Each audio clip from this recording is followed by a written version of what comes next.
Huwag kang mag-expect na maging successful ka nang walang paghihirap. Remember this, true success comes from endurance and perseverance. Kung madali lang maging successful sa buhay, edi sana'y successful na tayong lahat, di ba? Huwag mong iasa sa swerte ang buhay mo.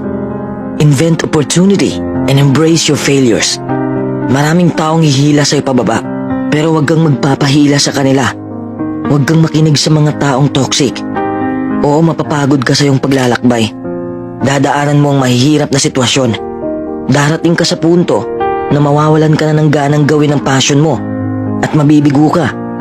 Ang punto ko lang, the next time you fail at something, congratulate yourself. It is an achievement. You're one step closer to actual success. Marami kang matutunan sa kabiguan mo. Along the way, you learn a lot about yourself and you learn a lot about what makes you happy.